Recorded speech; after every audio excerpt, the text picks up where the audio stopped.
Hi everybody, bienvenue à toutes et à tous. Welcome to this webinar. We will start in 2 minutes sharp, so that the tardy ones can still join within the next 120 seconds. So see you in 2 minutes.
All right, I think we can get started as we have now reached a good amount of participants.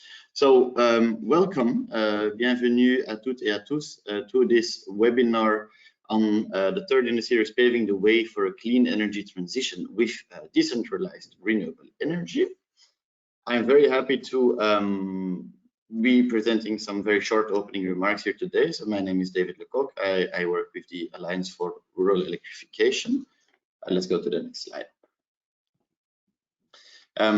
Before I go into the agenda, I'm very happy to say that more than 400 persons have registered to be here with us today.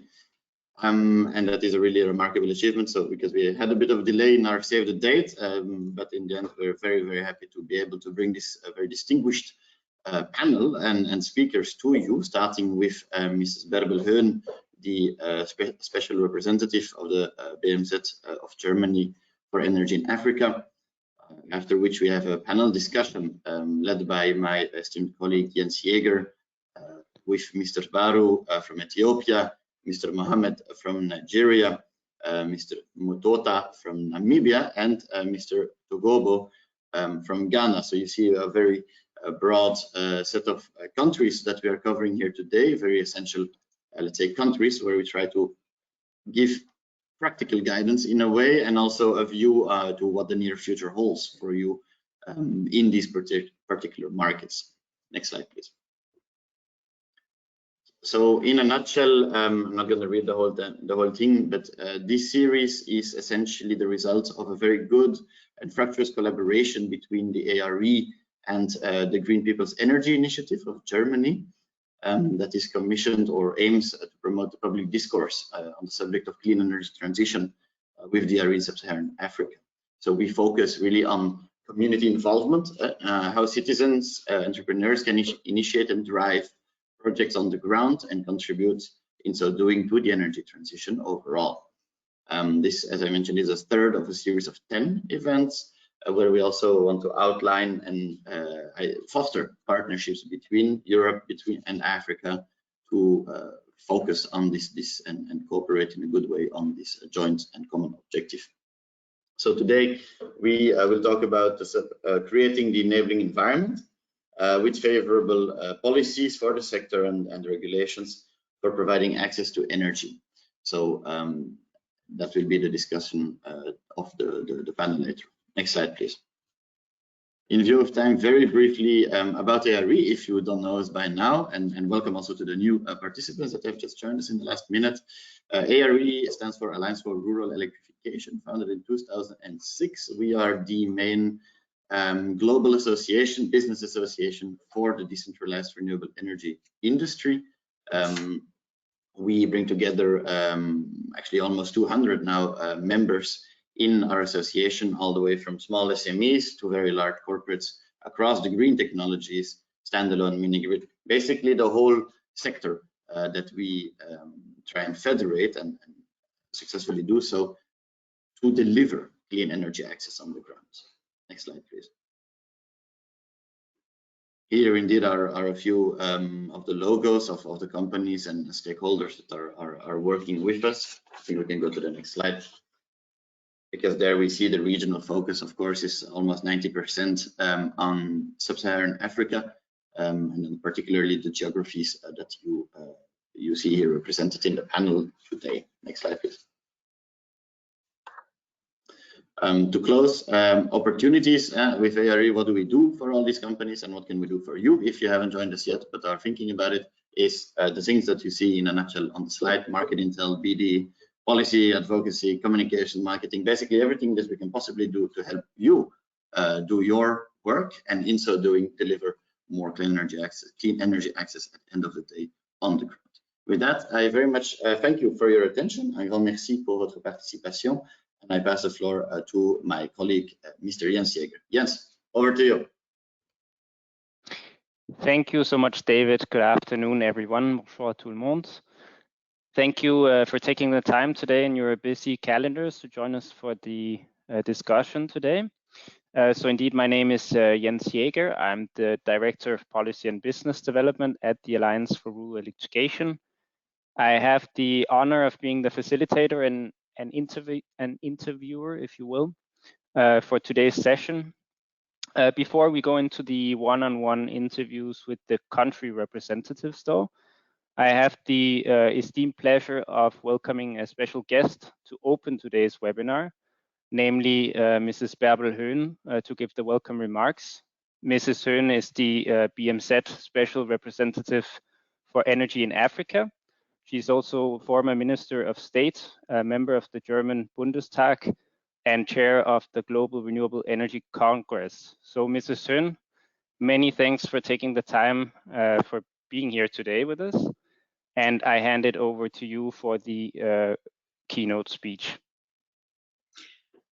Thank you, Jens. It's a great pleasure to speak to all of the participants. That is one of the main issues we have to reach to support renewables. And because I'm a politician, I would like to speak from my view as a politician, how we can reach the opinion leadership with supporting renewables, and how can we implement our ideas. And, you know, we need energy to combat hunger and poverty. And where would Germany stay with lack access to energy? And all the industrial countries, all the wealth of the industrial countries were away when we had no access to electricity. So that's one of the main points to reach the Sustainable Development Goals. And that is why I remembered when I was very involved in this issue, that one of the main points we need to reach is a political will to support renewables. The political will of the government, of the parliament, and the decision makers in the countries. Because there is a question, what energy will we use? Oil, gas, or coal, or renewables? And we would like to support renewables, and we have to convince the majority, we have to convince the people in the countries that they have a benefit of renewables, of implementing renewables, and that is the way we have to look at. And because it's so important to see how can we support renewables, it is important to speak about advantages of renewables against fossil fuels. And renewables are really cheaper than oil, than gas, and than coal. And even when we see the world market prices, in this times we can see that renewables are getting cheaper and cheaper and cheaper. And the other very important point is that renewables gives us more independency. For example, in Germany, we decided that we will be less dependent from import of fossil fuels, because they cost a lot of money. And when we can build up renewables, we can reduce the cost of imported fossil fuels. The money can better invest it in our own countries than give to other countries for oil and fossil fuels. And renewables can be implemented in a shorter time or installed the solutions of that.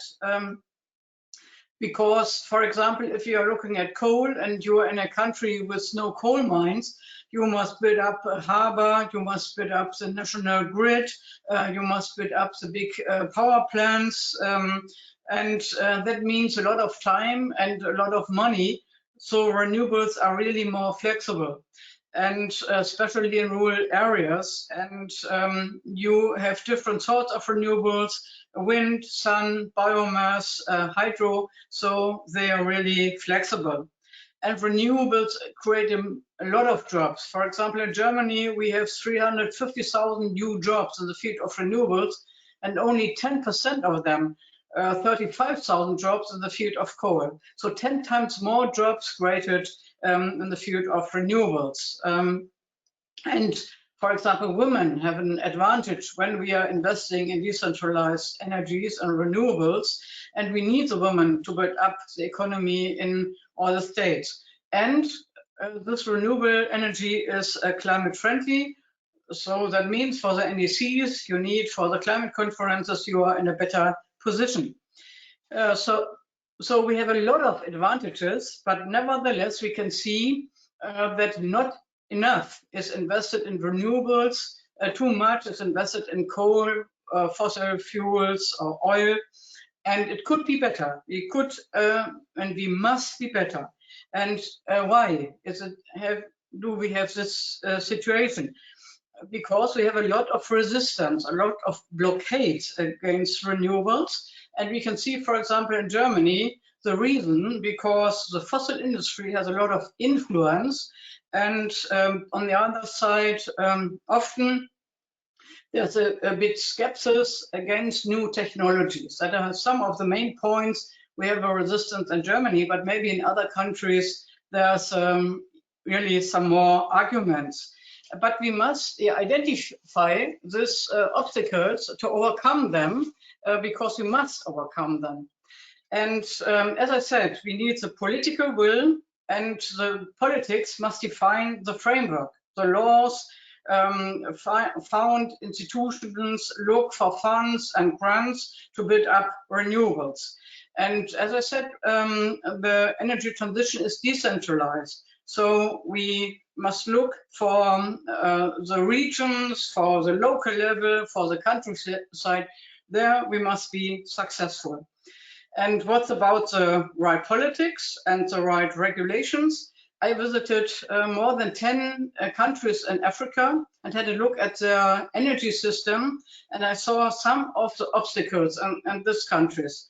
The first one is are the tariffs. Some of the countries, they have tariffs that they say small consumers don't have to pay more than $0.05 per kilowatt hour. That is really a social issue and a very important political issue. But if we are looking about off-grid solutions in villages far away from the capital, I think we must make another calculation, because the people in these villages, they have daily costs for access to energy. They have costs of diesel, kerosene, petroleum, and wax. And we must combine the costs they have with the costs they will have with an off-grid solution, maybe solar system. And that would be the fair calculation, even for the people there, because they had a benefit. Otherwise, no investor will come and invest for $0.05 per kilowatt hour. And I think that is one of the obstacles I saw. The other is, are really private investors are allowed to offer off-grid solutions in these countries in rural areas. In some countries, they are not really allowed to do that. And we need private capital to be successful, because we would like to scale it up. Not only some examples, but have really the people. and others, after an installation of off-grid solutions, we must look for the good maintenance. Who is the operator of the system? Is it a national energy company? Is it a community? Or is it a private investor? So there are different models, and some of them, they are blocking investments in off-grid solutions. And others, if there's a private company who would like to invest the money, what's about the situation when after maybe 5 years, the national grid will reach this village? Is there a guarantee for the private investment to get the money back, or maybe is there a solution? That is very important. Otherwise, a private investor wouldn't like to be engaged there. And another is a good quality of the hardware, for example, the panels or the grid. Otherwise, the people will not trust in photovoltaic when they can see that there are bad quality and that there are a lot of failures and there is no sustainable solution. And in some countries you have a concession granted. What about the conditions of these concessions? And in others, there's a lot of big bureaucracy to overcome. And one of the main points is to train the people, because we need craftsmen, the knowledge of them, we need training experts, we need people who can handle the renewables. And very important is that countries have programs to ensure these trainings. Yes, how you can achieve all these political conditions and the political will. We in Germany did it because we had a cross-party network, a network of different people from different parties, and very important, every person in Germany could participate of the energy transition. So we have 1.5 million people in Germany who are prosumers. They are producing energy and they are consuming energy. And that is the number of people and their families who support renewables. And that's why we have such a majority of people, about 80%, who prefer our way of investing in renewables. And it was very important to active private capital, because otherwise we couldn't finance all this investment. And we made a security of investors' private capital. That is very important, that the people are very sure to get their invested money back.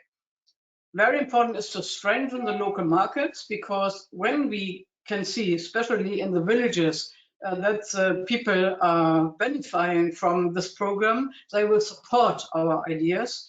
And I would say at the end, in Germany, we decided to put the energy production in the hands of the population, and not in the hands of one or few energy companies.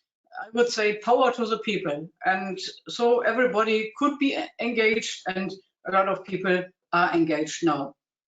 Helpful is really a public information campaign, is transparency, and our networks. And that's why we decided to build up this webinar and the series of webinars, that you can be in touch with the other participants, and that is very helpful and important. And I, for myself, would like to learn from you, from your knowledge, from your experience.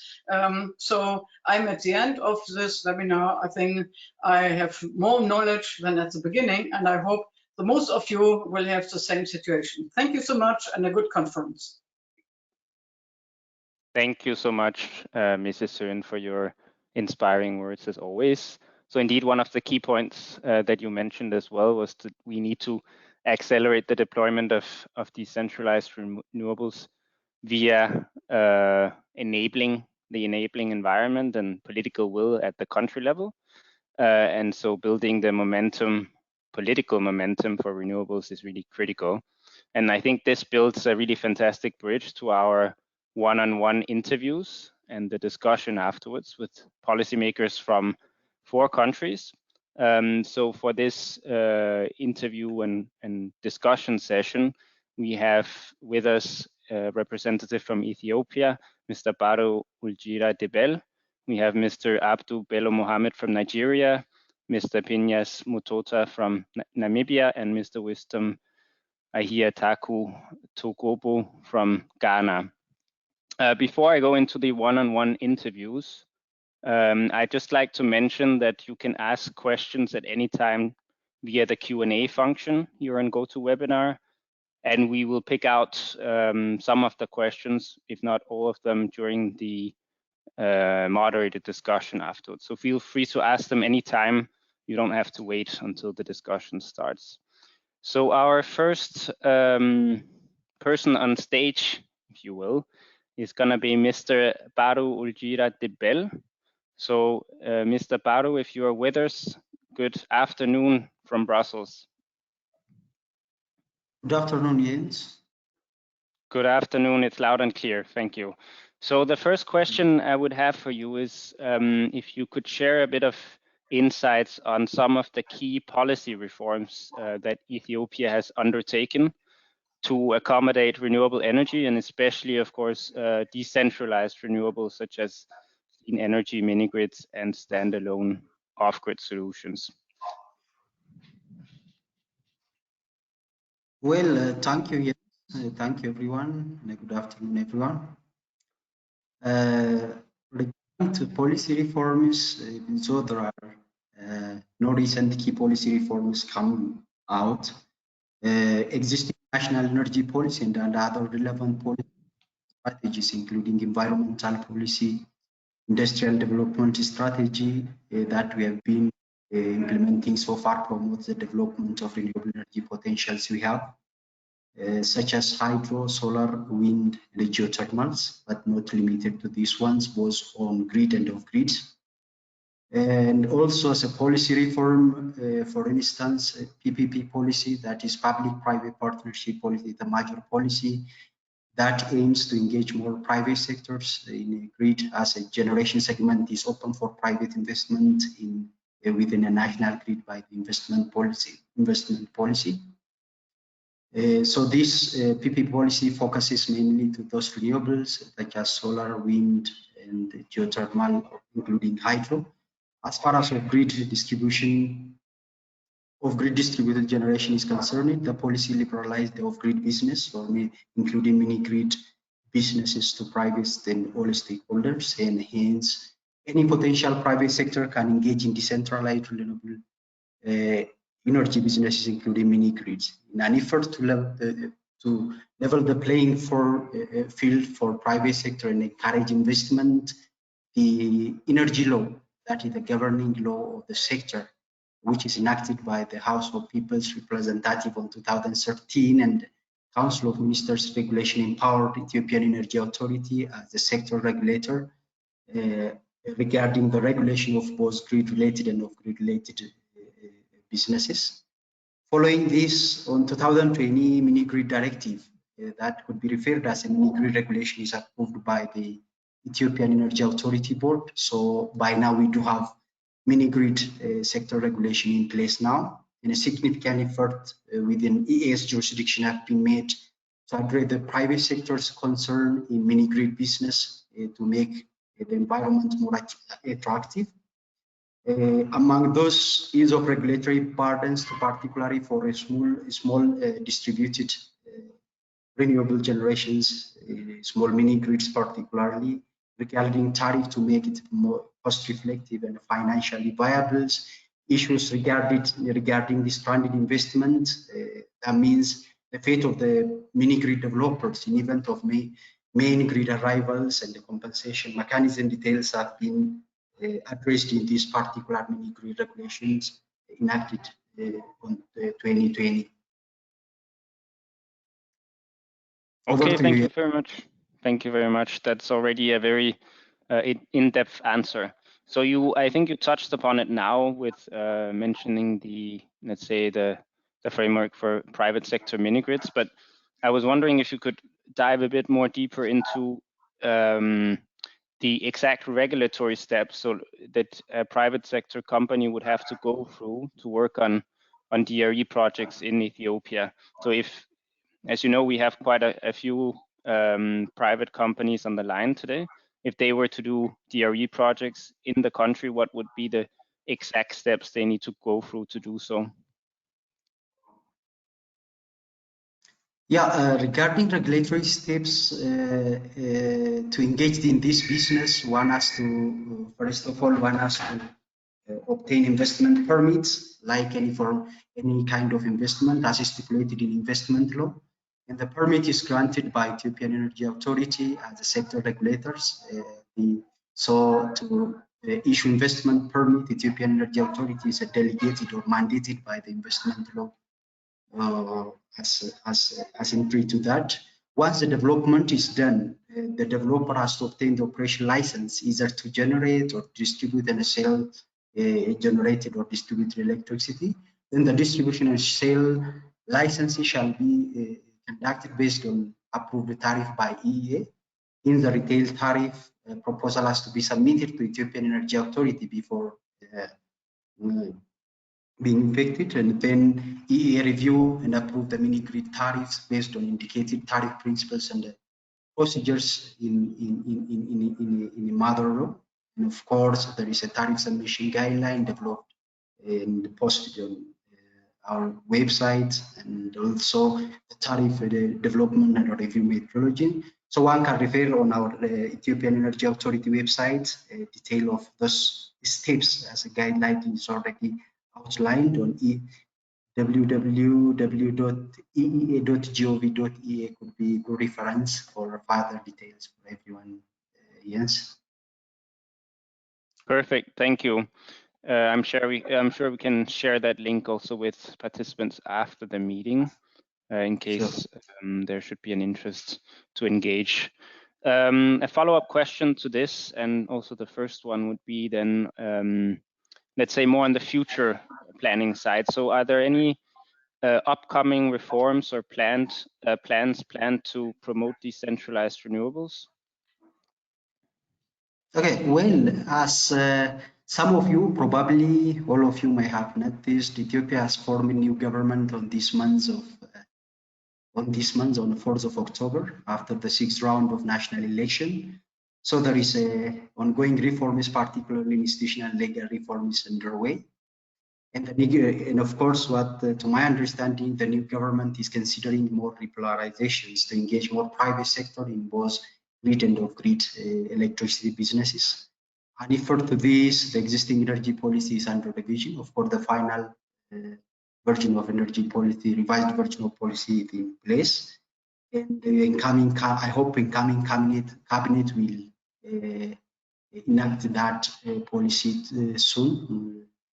Submission of that, and the government will consider also the sector reform soon, including the grid sector reform to address sector inefficiency, sustainable development of the sector, address the bottlenecks observed so far in the sector, and the plus sector reform roadmap is also developed, and the draft sector reform roadmap is tabled for approvals, and incoming cabinet will consider that also, to my understanding.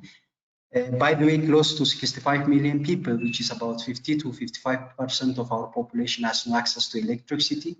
So as it is indicated in our national electrification plan, 35% of our population will be addressed with an off-grid solution, including mini grids.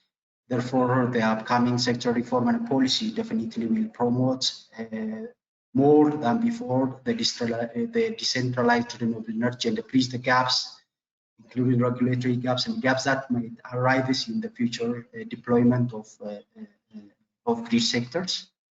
And of course, that would include entire power sector reform. This is what is highly anticipated by now from the incoming government. Over to you, Jens. Thank you so much, Mr. Baru. That is really insightful and also very encouraging for all those on the line. I'm sure we'll hear a lot more or even more of Ethiopia in the coming years. I think we'll go over to the next interview, and then we come back to you, Mr. Baro, during the discussion. And we will also see if there are some questions directly from the audience on specifics of what you mentioned. So the next interview will be with Mr. Abdu Bello Mohammed.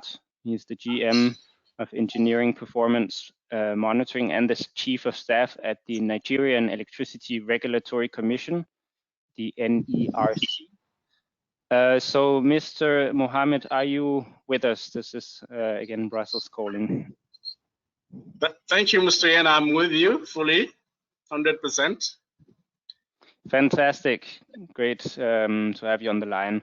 So I have the same question for you as previously for Mr. Baru. So if you could enlighten us on some of the key, key policy reforms that Nigeria has undertaken, and especially those that concern decentralized renewables such as mini-grids and standalone off-grid solutions. Thank you very much, James, and participants. It's been a pleasure to be with you all. Nigeria has a very great experience in terms of renewable energy efforts. The current political government has the political will to get the renewable energy promoted in Nigeria. You could recall that in the year 2000, the country passed what we call the National Electric Power Policy that set the tone for the reform of the energy sector in Nigeria. And in 2003, we deliberately introduced renewable energy as part of our national energy policy. And in 2006, we have what we call the Renewable Energy Master Plan that has targets for short, medium, and long terms. Now, in the process of the reform, it's important to mention that there is a legislation by the Act, the Parliament in 2005. We call that legislation as Electric Power Sector Reform Act that created the Nigerian Electricity Regulatory Commission and the Rural Electrification Agency. It's important I mention that because these are two key agencies that promote renewable energy in Nigeria, especially decentralized renewable energy. In the course of the reforms, we have quite a number of initiatives started and being implemented by the regulator. We have the most important one amongst them is the mini-grid regulation, which promotes off-grid rural electrification systems and also underserved customers. For the mini-grid regulation, we have two facets. The first facet is isolated off-grid mini-grids. The second facet is what we call interconnected for the underserved customers, because we have quite a lot of customers that are currently connected to the grid, but they are largely underserved. So we have mini-grids that covers that.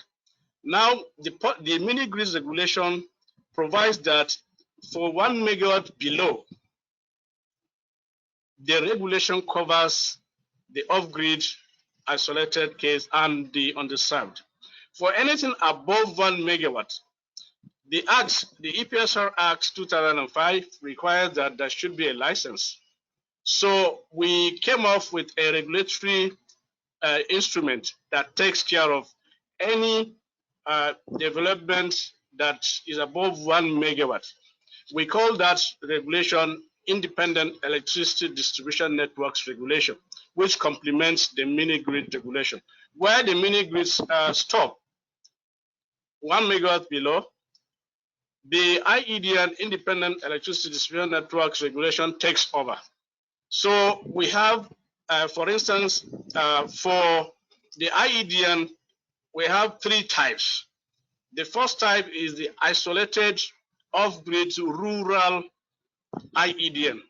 And then the second type, we have the isolated urban IEDM. And then we have what we call the embedded IEDM.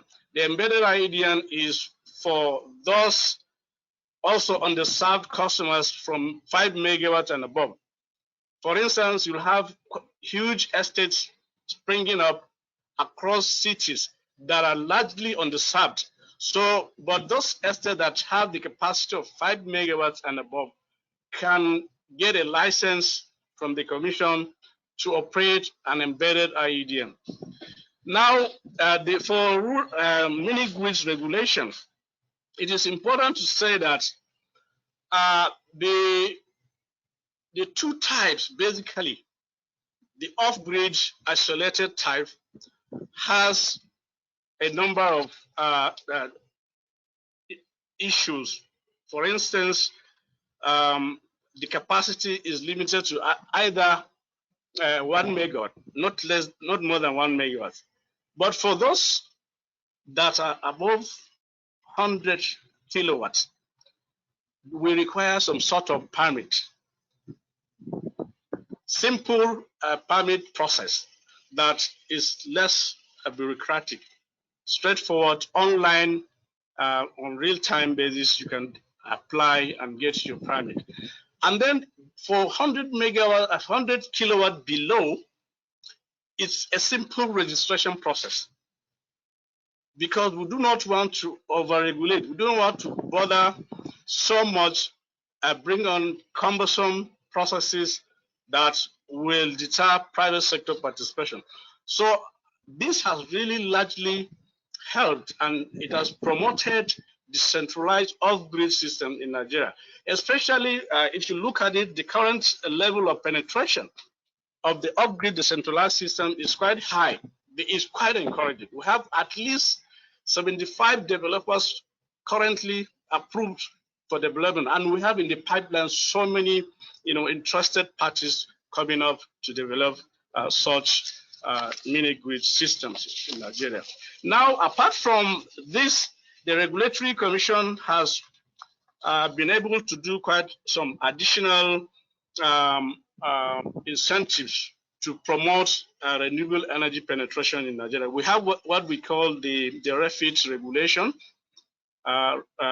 feed-in tariffs regulation, that provides incentive for solar that is not more than 5 megawatts, for small hydro that is not more than 30 megawatts, for wind that is not more than 10 megawatts, and for biomass that is not more than 10 megawatts as well. So this refit regulation provides a very good and attractive incentive in terms of tariffs for the developers of this renewable energy system. We also just recently have what we call distribution franchising guidelines. We want to promote the use of small-scale generators, especially the solar PV.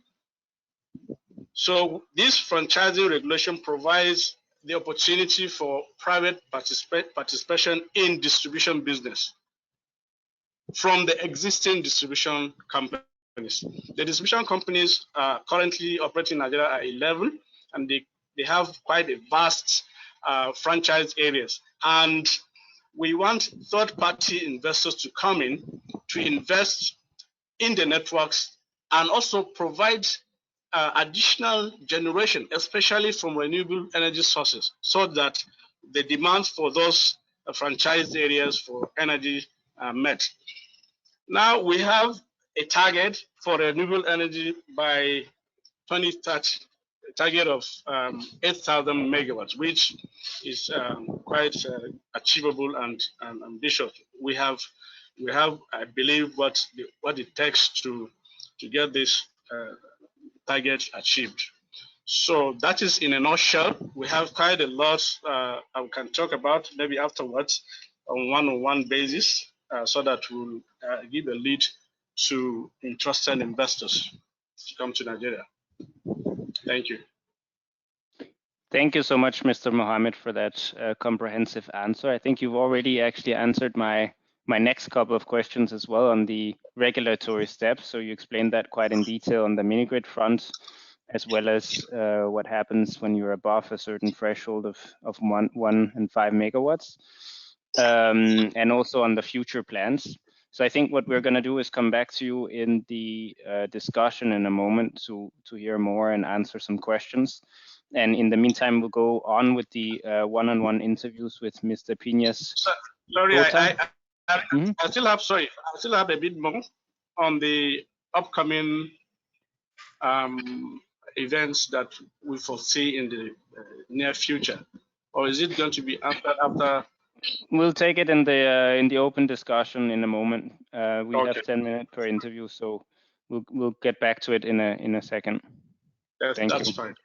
Thank you. Yeah. Okay, so Mr. Piñas Mutota, also welcome to you today. You're the GM of the Economic Regulation at Electricity Control Board of Namibia. A pleasure having you with us today. If you can hear us, then warm welcome. Thank you very much, and I would also like to greet the listeners who have joined this webinar from different areas of the world. Thank you once again for the opportunity to join on this platform. Perhaps I can just then I think then we can take it up from there.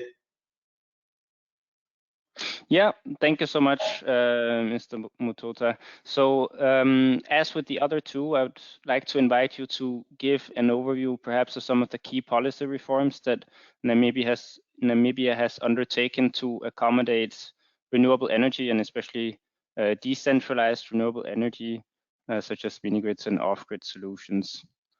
So over to you. All right, no, thank you. Maybe just for a bit of understanding and context, I'll just give you an overview of how Namibia, what is the size of the country and the size of the population. Perhaps before I even go to the country itself, the Electricity Control Board is a regulator for the electricity supply industry in Namibia, and we only regulate electricity. Of course, we regulate in terms of tariffs and technical issues and so forth. As a country, we are only about 2.4 million in Namibia. The land size is about 824,000 square kilometers. So you can already imagine how low densely populated our country is. We are second with the lowest density population in the world. We are second to Mongolia. That provides a challenge for us already, because you have to have long transmission lines connecting very low loads. And also, if you're looking at mini grids and so forth, you will find that in some of the areas, the neighbors are actually perhaps even a kilometer apart from each other. So those are some of the challenges that we are faced with. In terms of the electricity capacity, our demand is 640 megawatts. Our installed capacity is about 643 megawatts. Of the 643 megawatt, 154 megawatt is actually coming from renewable, excluding hydro, meaning that it's solar and wind. This represents about 24% of our installed capacity that is coming from solar, PV, and wind.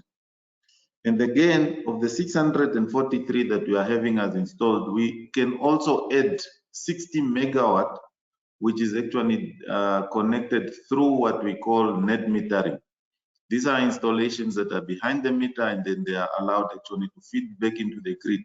So if you look at this in the context of the installed capacity, we have about 8% of net metering installation in relation to the maximum to the installed capacity. So then with this context, to give you just where we're coming from in terms of the reforms and so forth, Of course, we do have the energy policy that promotes the usage, and then the government intent with regard to energy in the country.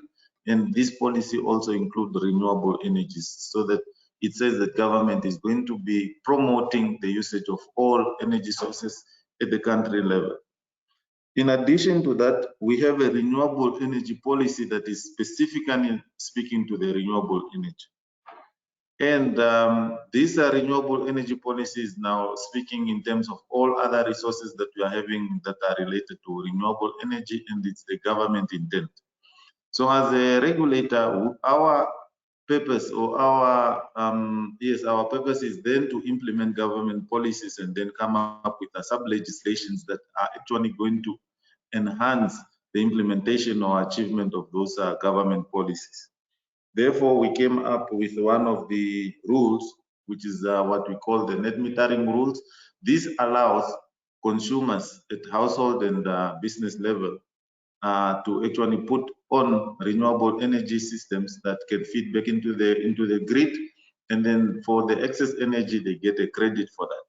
This has been very successful. This has been put in about from 2017.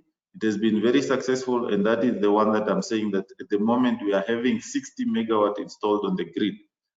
Remember now, our capacity, our installed capacity is only 640. So that is about 8 to 9% of the net metering equivalent in terms of installed capacity. What we have also done is that in the past years, the Namibian market has been transformed from a single buyer market model to a modified single buyer market model. What it means is that consumers can actually now procure electricity from anywhere, from any IPP within the country. They can also do embedded generation. So what this means is that a lot of transmission connected customers and a bit high consumers, they can now do their own projects at their own, behind their own meters. This is also then contributing to distributed renewable energy. We have seen that the mines are now doing most of the generation on their side. This also includes large power users, and it has actually assisted the country in terms of getting to self-sufficiency. But as you can imagine, this is only then speaking to those that are connected to the grid. What happens to those that are not connected to the grid? But again, because of our land size and very low population, doing grid connection becomes a challenge. Doing off-grid connections also becomes a challenge, because unless you are going to have home systems that is only then generating for that specific homestead, because houses are very far spread. So what we have done is that we are now busy compiling the national electrification policy, which will come with a national funding portfolio mechanism. Of course, the national electrification policy is also inclusive of mini grid systems that we are going to put in. So it is looking at, we have done a geospatial, where we look at the entire country in terms of what we need to electrify. And then we will then, according to that, we have an indication where those localities need to be grid connected and those localities that needs to be off-grid connected. And in that electrification, it then provide that the electrification can be done by either renewable off-grid or grid connection. The funding portfolio mechanism, basically what we are going to be doing is that instead of the conventional rural electrification agencies where government puts in money for a rural electrification or of electrification to be done, we are going to have some sort of a mechanism where we syndicate all this funding that are coming either from government, from private, from donor agencies, so that it goes into one same pool. And then what is going to be done is that we are going then to channel so that the money that is generated within the pool can actually go an extra mile. Meaning that if a project can actually access funding from local commercial entities or international commercial entities, and it only needs a certain top up for that electrification project to happen, then we can then go to the funding portfolio. So I think in a nutshell, Jen, perhaps I can end here unless there are some other questions. But those are some of the initiatives that we have been doing in the country. We are seeing that at the moment we are seeing a high uptake of net metering. We have about 21 IPPs that are actually renewable. We have about 3 off-grid systems, but in Namibia you don't have an area that has a bigger population number that is concentrated in one area. People are scattered all over the place. So if I go somewhere, or at my village, for instance, my neighbor is probably 1 kilometer away from me. So you can imagine now connecting my neighbor to the other neighbor and so forth and so forth. So that can also be a challenge. But the government is doing all what it can to accelerate grid connection, but also this grid connection can be supported by renewable energy systems. Thank you. Thank you so much, Mr. Pines Mutota. So I think we'll come back to the questions in the discussion in a moment. In particular, I'd be keen to hear perhaps on the partnerships you are looking for to make the fund a success. But yeah, so let's go on to the last interview and then we'll have the open discussion. So the last interview will be with Mr. Wisdom Ahiataku Togobo. So from the Bui Power Authority in Ghana. Mr. Togobo, are you with us today? Yes, please. Welcome. And thank you for the opportunity. No, thank you so much for being here. So I'd have the same question for you as for the previous ones. If you could highlight a bit on the key policy reforms that have been undertaken in Ghana, and especially the element of it that focuses on decentralized renewables, and then we can take it from there. Thank you. Thank you very much. Ghana took a policy decision in 1990 to achieve universal access to electricity by the year 2030, but later the target was extended to 2030. And under that, the main driver was to extend electricity to every community in the country with population above 500. What we did initially, the initial driver was on grid extension.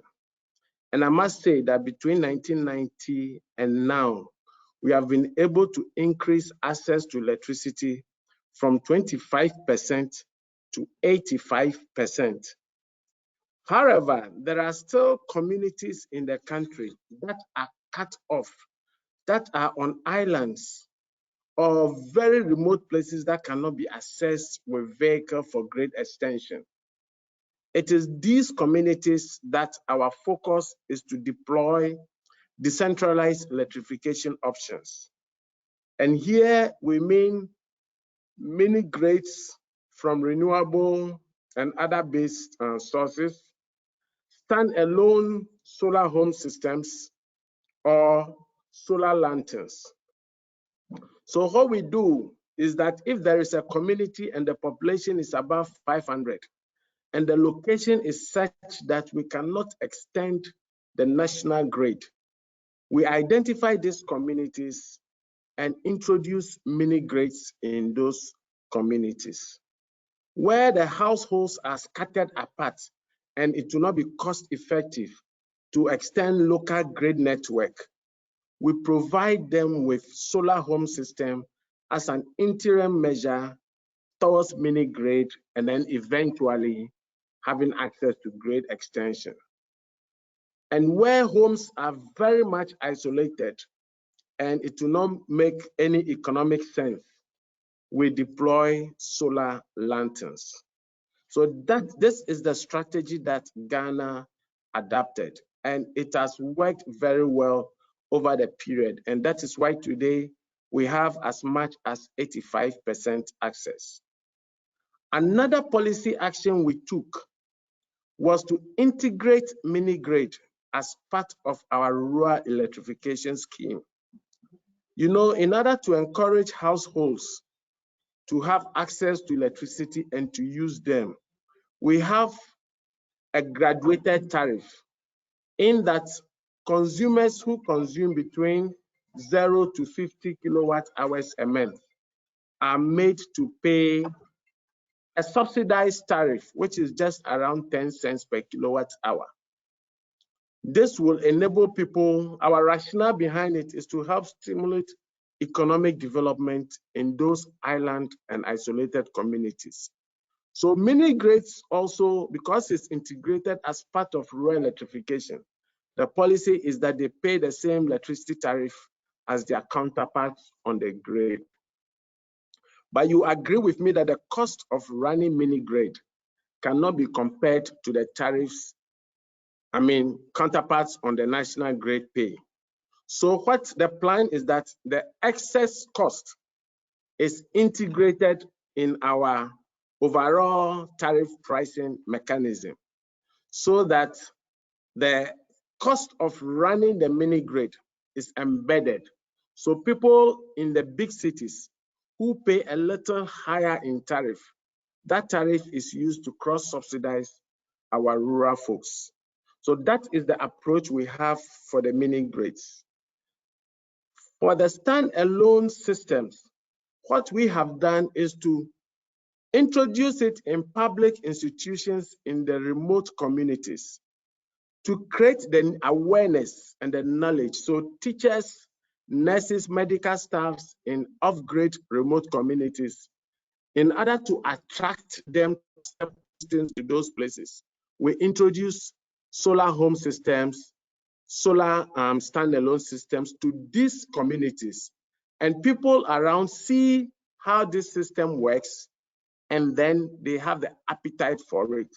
And then we create the enabling environment for the private sector to pick up the deployment of the standalone systems for residential apartments, whilst the state focuses on public facilities in those remote communities. And let me be very grateful to some of the institutions like GIZ of Germany, who is supporting us to deploy standalone solar systems in the clinics for medical staff to have access to light for vaccine refrigeration.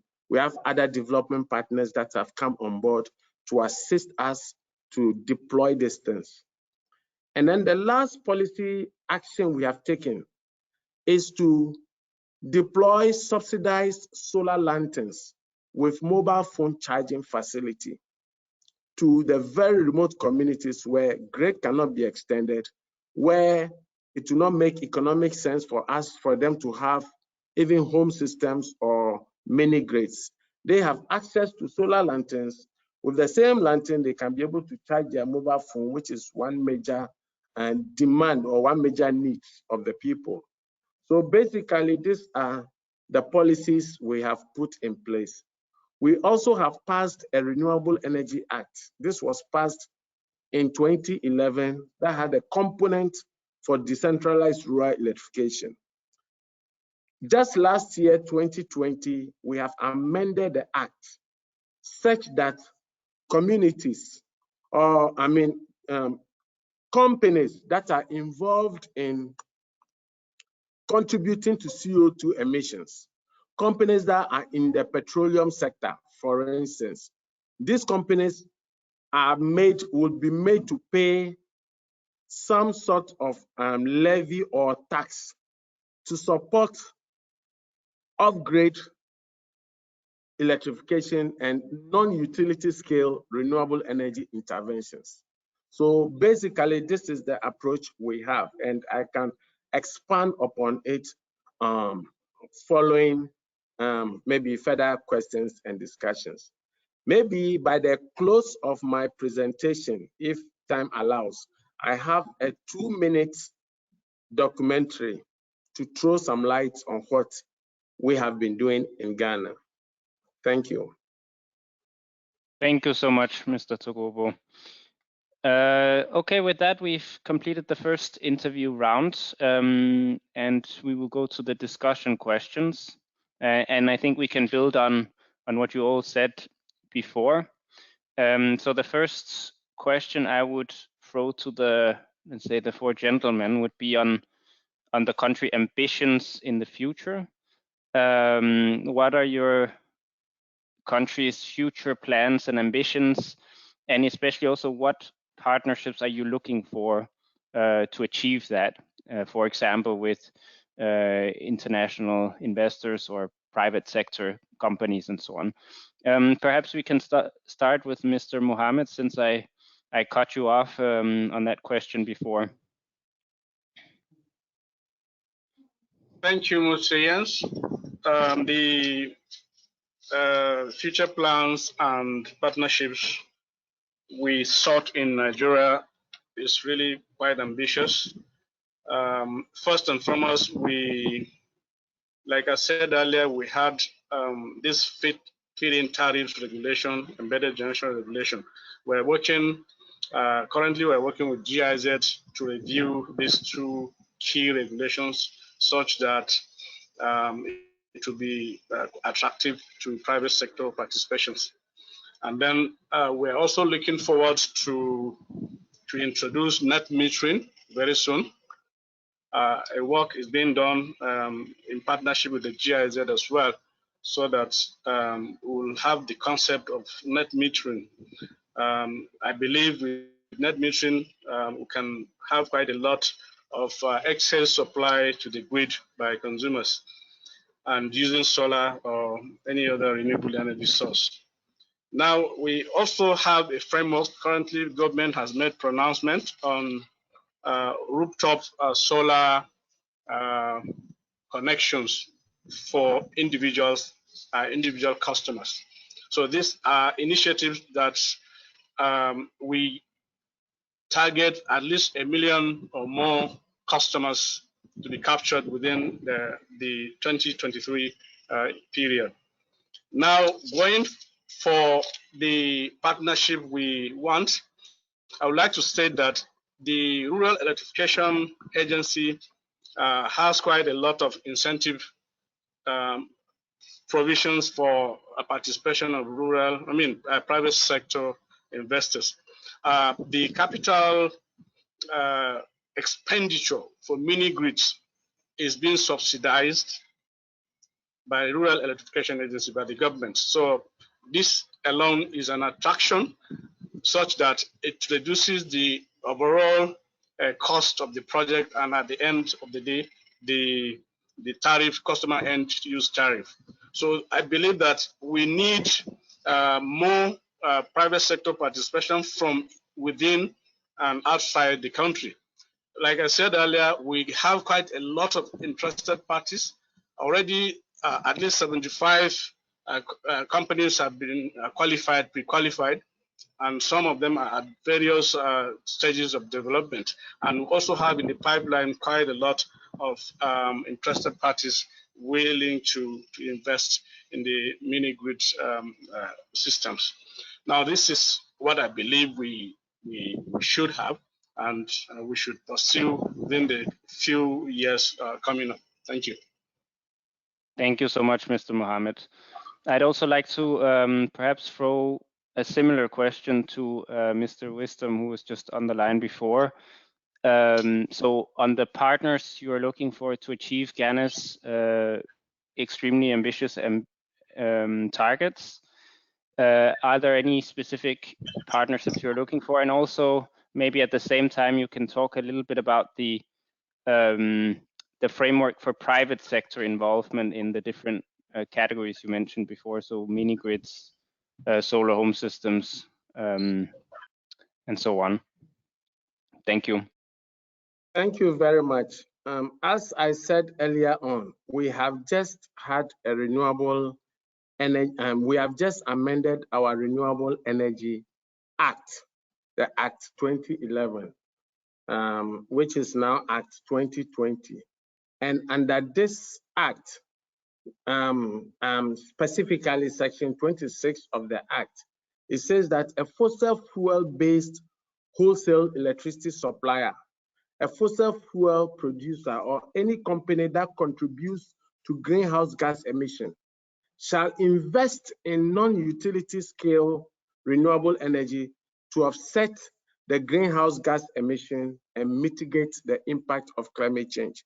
So all fossil fuel-based activities are, that is the new act that has come. They will be mandated to invest or pay a fine to contribute to decentralized off-grid activity. So that is one action we are taking to scale up private sector investment in the off-grid system. We have a regulatory body, the Energy Commission, that provides the required regulatory environment for the private sector to take up some of these challenges. And I must say that we are having some significant progress. Today, I can tell you confidently that the share of kerosene as a source of lighting in most rural parts of the country is almost nil. And we just have about 5% to achieve the universal target of 90%. So I don't think our target is ambitious. We are committed and we have set in place the required framework towards the achievement of 90% universal access by the year 2030. You will get most information, particularly on the regulatory framework, on the Energy Commission, Ghana Energy Commission website. Once you go into that website, it will bring out all the issues regarding regulation and licensing for the private sector to attract the private sector investment in it. In the area of mini grid, yes, we believe that private person comes with return on investment. They cannot invest in mini grids and expect to get the full cost of investment from the target group. So our position is to seek for international funding opportunities to reduce the capital cost so that private sector can take up the operation and maintenance of this mini grid. You will reckon that Ghana committed itself under the Paris Agreement, and we have set up conditionally to install 55 mini grids by 2030 on condition that there is funding support for it. In our renewable master plan, yes, we have more mini grids to achieve, but we have 55 targets, which we are expecting international support, either through carbon trading, green financing, towards that implementation. And I must be grateful to the World Bank, for instance, that have come in to support 5 of our mini grids. The Swiss government is supporting installation of 3 mini grids, which currently is underway.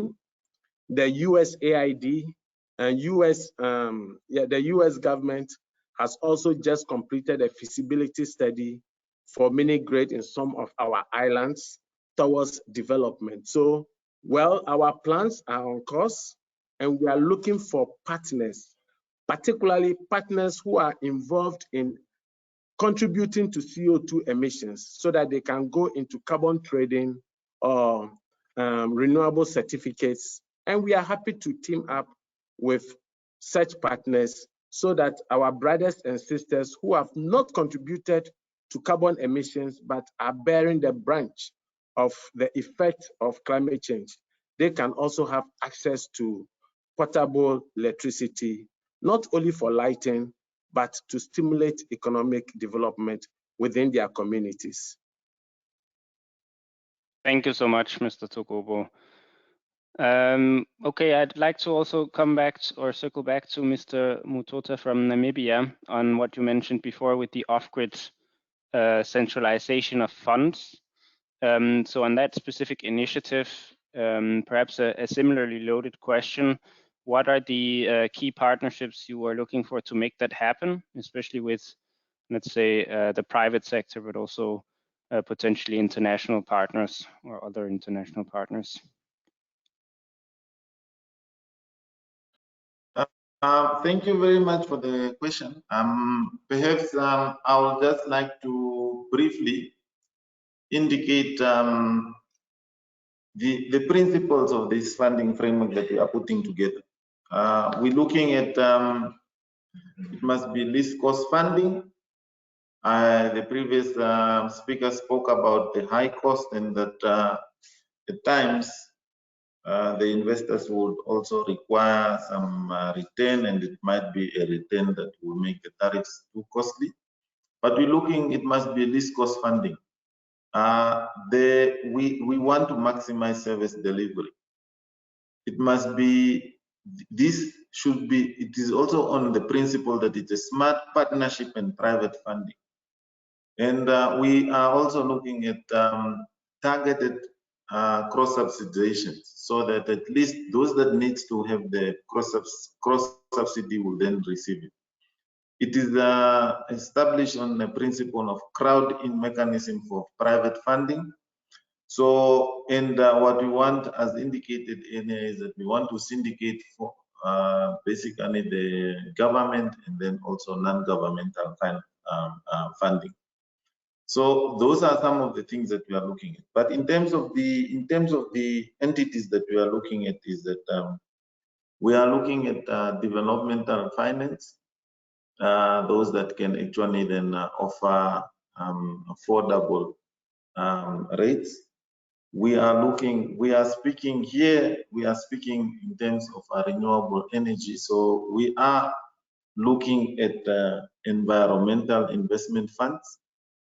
We understand there is a lot of capital that is around that actually we can also perhaps access in terms of climate change funding.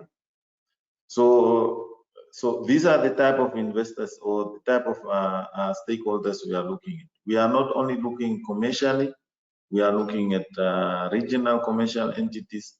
We are looking at international commercial entities, development finance, donor funding. And I think we have gone to that step where a lot of studies has been done. The geospatial that I was referring to, we are being assisted by, if I'm not mistaken, by the World Bank. But I think a lot of studies have been done. And the previous speaker also said that there are some mini grids that are being done because of some donor funding or grant funding or some assistance from this international.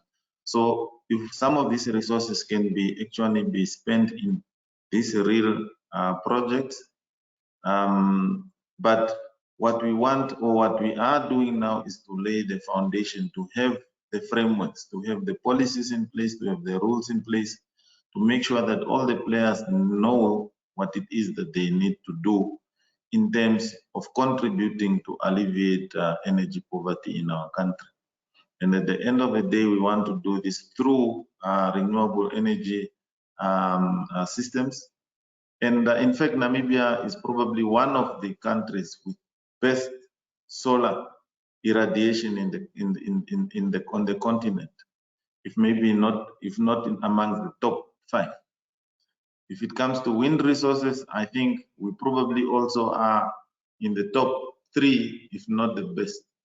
So we should, as a country, these are the targets that we are having. We want to enhance and add value to these resources. But of course, we want this value addition at an affordable rate.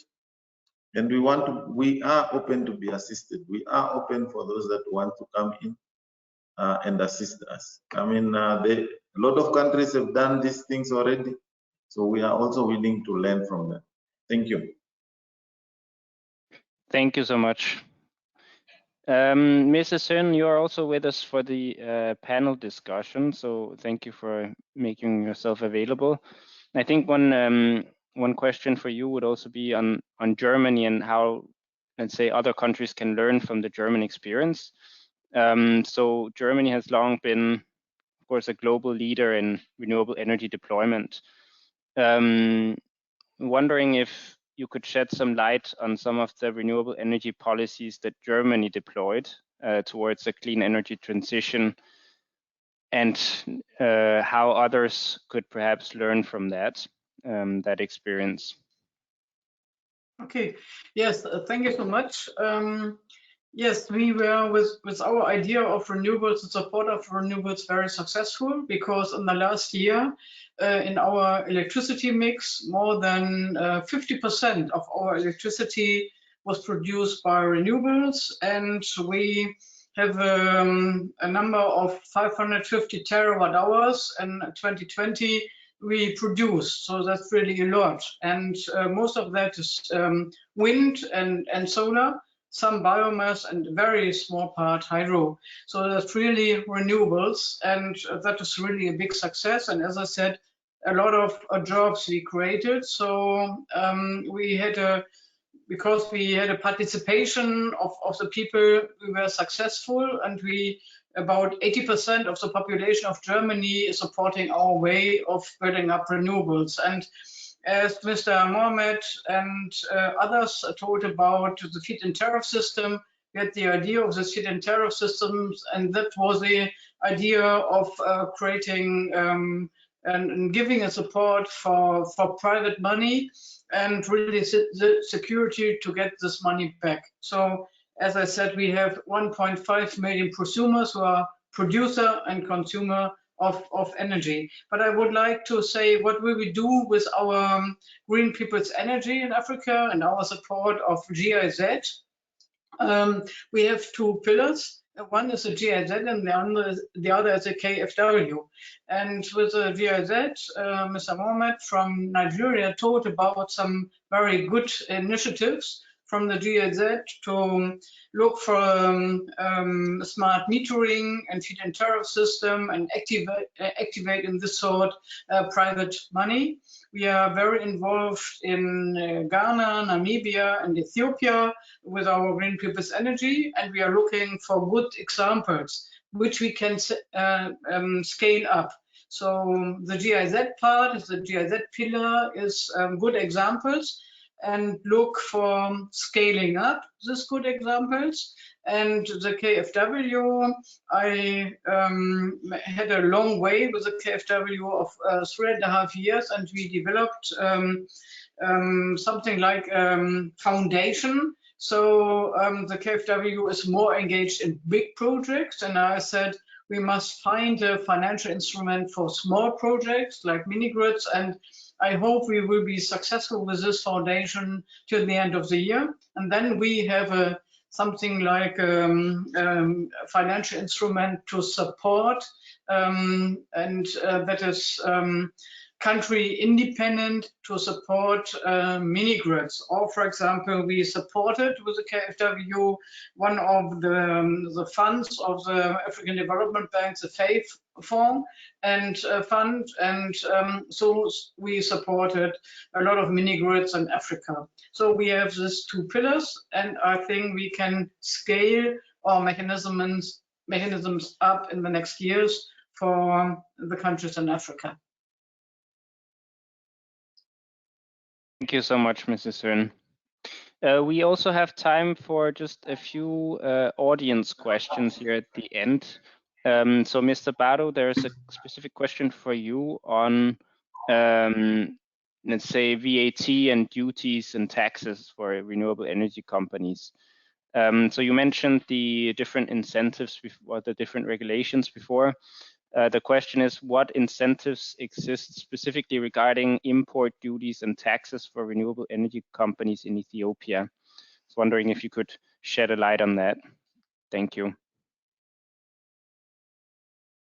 Yeah, thank you, Jens. So there is an incentive regarding to import the renewables, that is they are duty-free. Most of the renewables have a duty-free, which are dependent on the site of investment. There are a form of incentives also considered by the government recently. On the top of that, I would like to forward a few comments on the kind of partnership we are looking for. A kind of partnership where raised by Ms. Horn is very interesting for us too. Regarding the deployment of distributed generation mini grids, we do have challenges and opportunities, and as an opportunity, we do have a vast potential of renewables in every part, so in every part of Ethiopia. So that is an opportunity for us. But we do have challenges. We have a lot of things to do to reach our community, our society, which is more than an average, particularly the mini-grid areas, of grid solutions. With off-grid solutions, it is intended to reach to the society with 35%, close to 35 million. This is the next huge work is be made to achieve our planned electricity access for all by 2030. So by now we have a very few private investors in these sectors, particularly in the mini grid sector. So we are looking in the new case, we are hoping for the upcoming reforms would create a good, better platform to create a more and more conducive environment to engage more private partners.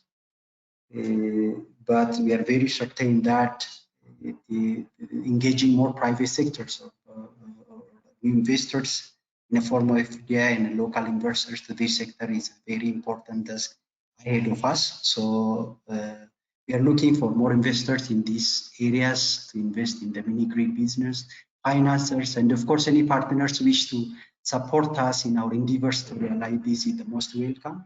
But the one raised would be a nice opportunity for us if that is uniformly intended for the rest of the countries. So thank you, Jens.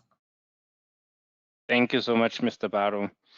A specific question also for Mr. Togobo on the solar home system facility. So the participant is wondering exactly what that consists of and what incentive schemes are included in it. Thank you very much.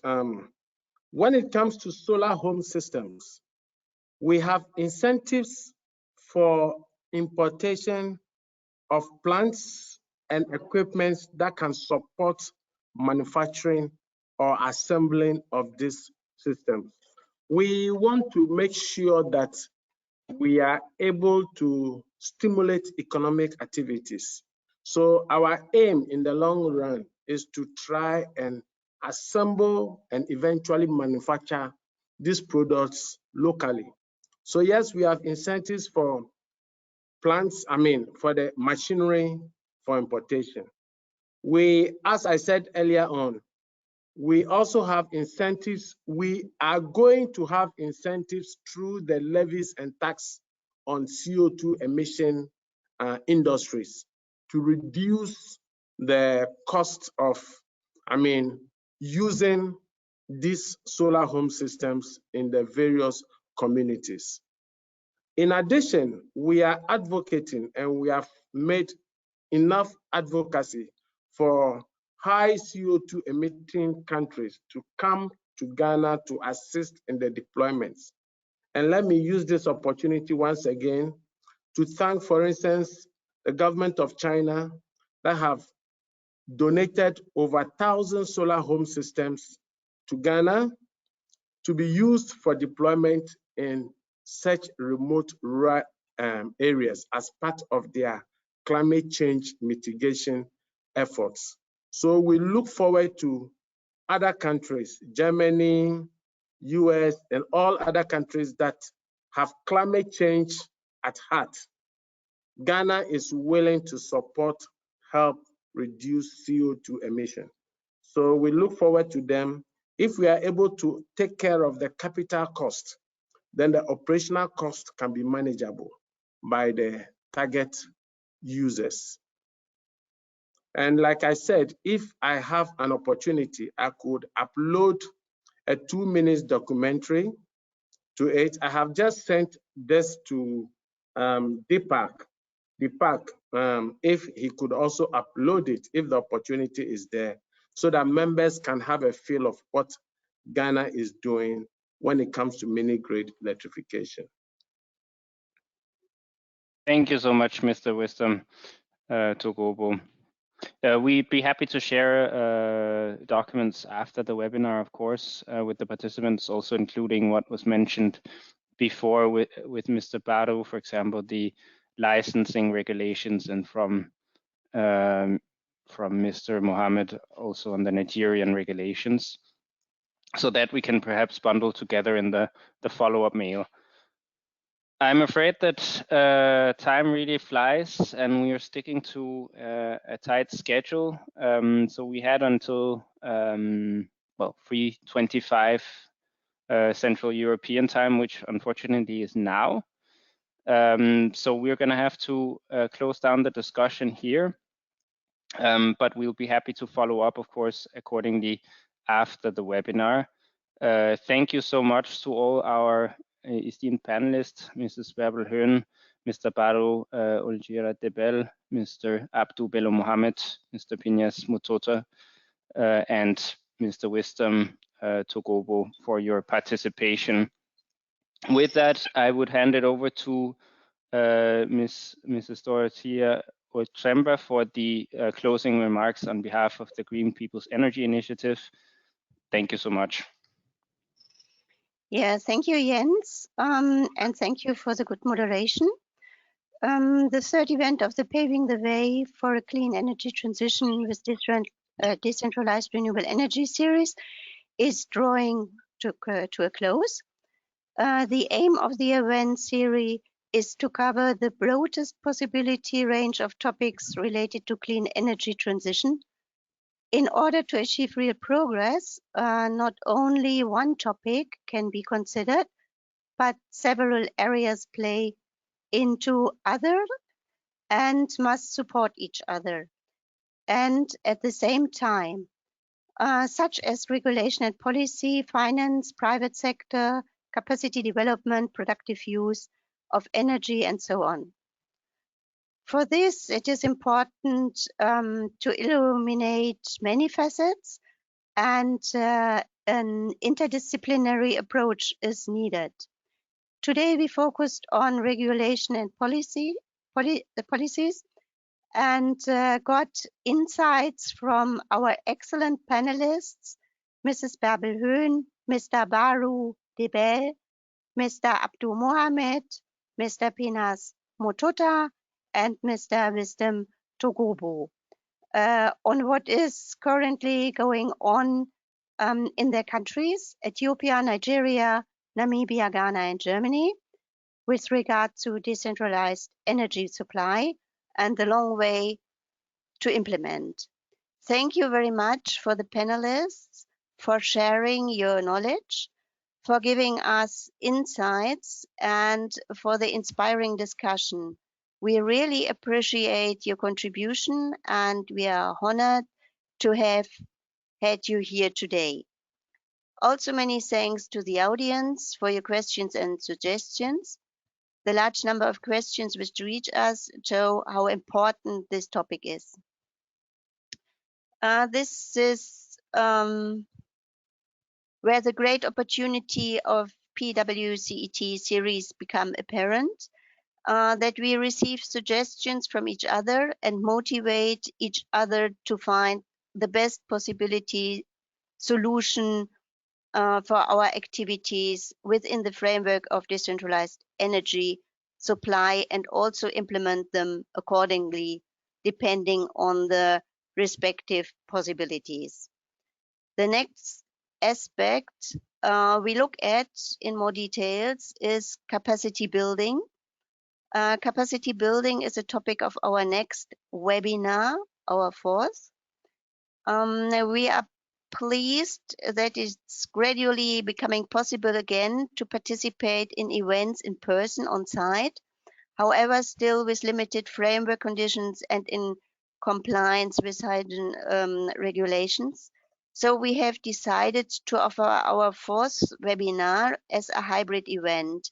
We appreciate very much that we could get a slot for it on the Off-Grid Expo conference. The conference will take place on the 2nd and 3rd December 2001 in Augsburg, Germany. Hybrid events, like other conventional events, have to be planned very early. So we can already announce the fifth webinar today, which is also planned as a hybrid event. The topic on the fifth webinar is about financial instruments and where could we place it better than on the DRE Energy Access Investment Forum? So many thanks to DRE for the slot. The investment forum will take place in early 2022, around March or April. So we will also inform you, honored audience, about this via our network and our webinar, our websites, as well on the website from DRE as on the website from Green People's Energy. So a quick note before I finish. If you unfortunately cannot attend PWCET Series event, don't worry.